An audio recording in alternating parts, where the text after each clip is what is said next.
Programme तो बढ़ गया, ये एक पॉलिटिकल स्लोगन आज के दौर में बनता जा रहा है। और तो ये कल को चल के हमारी जो पॉलिटिकल आगे कैंपेन्स होंगी उनमें क्या ये चीज़ मंसूब की जाएगी किसी पॉलिटिकल पार्टी से। लफ्ज़ पंगा इतना ज़्यादा आम होता जा रहा है हमारी आम बोलचाल के अंदर कि हम उसको बुरा समझते ही नहीं हैं। किसी ऐसे लफ्ज़ का या किसी ऐसी चीज़ का ट्रेंड बनना क्या बेहतर है मिन हैसुल कौम हमारी पाकिस्तानी जनरेशन के लिए, हमारी पाकिस्तानी सोसाइटी के लिए। कौमों की पहचान उनकी ज़बानों से होती है, यानी जो लैंग्वेज वो बोलते हैं। ज़बान के साथ एक चीज़ जो बहुत ज़्यादा चल पड़ती है या जिस चीज़ का बहुत ज़्यादा एडवांसमेंट नज़र आती है हमें आज के दौर में, वो हमारा सोशल मीडिया ट्रेंड्स हैं।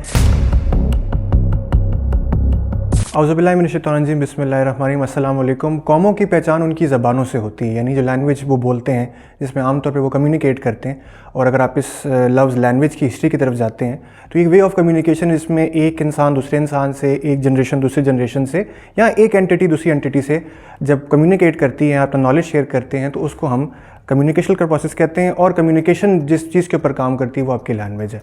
लैंग्वेज की अगर थोड़ी सी ब्रीफ सी हिस्ट्री पर जाएँ तो इसका आगाज़ ग्रीक एरा के अंदर नज़र आता है। उसके बाद रोमन्स जिन्होंने अल्फ़ाबेटिकल जो आपके पास इस वक्त जो लैंग्वेज है इंग्लिश की, उस पर काम किया बहुत ज़्यादा। इसके अलावा हमारी अपनी जो रीजन है सब कॉन्टिनेंट, इसके अंदर आपको एक अंबार नज़र आता है ज़ुबान का, जिसमें फ़ारसी है, जिसमें उर्दू है, जिसमें आपके पास और भी बहुत सी जो एक शाइस्तगी आपको हमारी ज़ुबान के अंदर या रीजन के अंदर नज़र आती है इन टर्म्स ऑफ जो नॉलेज या लैंग्वेज है वो इस इलाके की मीरास है। इसके अलावा अरबिक लैंग्वेज जो कि एक वसी ज़ुबान है जिसके अंदर पूरा का पूरा इस्लाम या कुरान का जो एक मैन्यूस्क्रिप्ट है या जो एक नॉलेज है वो हमें नज़र आता है। जिससे ये बात साबित होती है कि ज़ुबान जो है वो किसी भी खित्ते, किसी भी रीजन या किसी भी सोसाइटी की एक पहचान होती है जो कि आगे चलकर उनकी एक आइडेंटिटी को मार्क करते हैं हिस्टोरिकल बुक्स के अंदर। अब अगर इसको आज के दौर में हम लेकर आएँ तो ज़बान के साथ एक चीज़ जो बहुत ज़्यादा चल पड़ती है या जिस चीज़ का बहुत ज़्यादा एडवांसमेंट नज़र आती है हमें आज के दौर में, वो हमारा सोशल मीडिया ट्रेंड्स हैं, या वो टॉपिक्स या वो चीज़ें जो कि हमारी कलेक्टिवली सोसाइटी को रिप्रेजेंट कर रहे हैं, वो हमारे ट्रेंड्स हैं। इसका ताल्लुक ज़ुबान से किस तरह है इसको मैं जोड़ने की एक छोटी सी कोशिश करूँगा। उसमें ये कि आजकल आप जहाँ भी देखें, जिस महफिल में बैठे हो, जहाँ भी बैठे हो, आपको एक लफ्ज़, एक सेंटेंस, एक जुमला बहुत तवातर से सुनने को मिलता है जिसमें ये कहा जा रहा है कि प्रोग्राम तो बढ़ गया।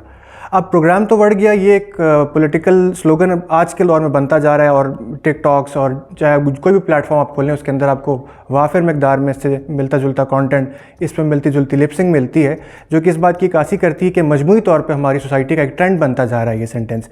अब बात इस चीज़ के ख़िलाफ़ नहीं है कि ये ट्रेंड क्यों बन रहा है, बल्कि किस वजह से ट्रेंड बन रहा है ये चीज़ ज़रा ज़रूरी जानना। पंजाबी ज़ुबान का एक लफ्ज़ है वर्ड, इसकी जो यूज़ है, इसकी सिग्निफिकेंस को इतनी पॉजिटिव मीनिंग्स में नहीं ली जाती है। और ये आज के दौर में इसलिए समझना ज़रूरी है कि जो चीज़ मीडिया फ़्लो के अंदर या एक फ़्लो के अंदर बहती जा रही है उसको नेगेट करना कदरे मुश्किल होता है, बिकॉज वो at the end of the day एक ट्रेंड बन जाता है। तो इसके ऊपर एक छोटी सी नज़र डालने की ज़रूरत इसलिए है कि ये जो लफ्ज़ है वर्ड, या इस तरह का एक और लफ्ज़ है पंगा। अब आम तौर पे लफ्ज़ पंगा इतना ज़्यादा आम होता जा रहा है हमारी आम बोलचाल के अंदर कि हम उसको बुरा समझते ही नहीं हैं। हालांकि अगर आप हमसे जो पिछली जनरेशन है या जो हमारे फोर फादर्स, अगर आप उनके पास जाएँ, उनसे पूछें तो पंजाबी की रियल एसेंस के अंदर ये दोनों लफ्ज़ नेगेटिव कॉनोटेशन के अंदर इस्तेमाल किए जाते हैं, जिनका इस्तेमाल हम आम घरेलू गपशप में, घरेलू बातचीत में नहीं करते।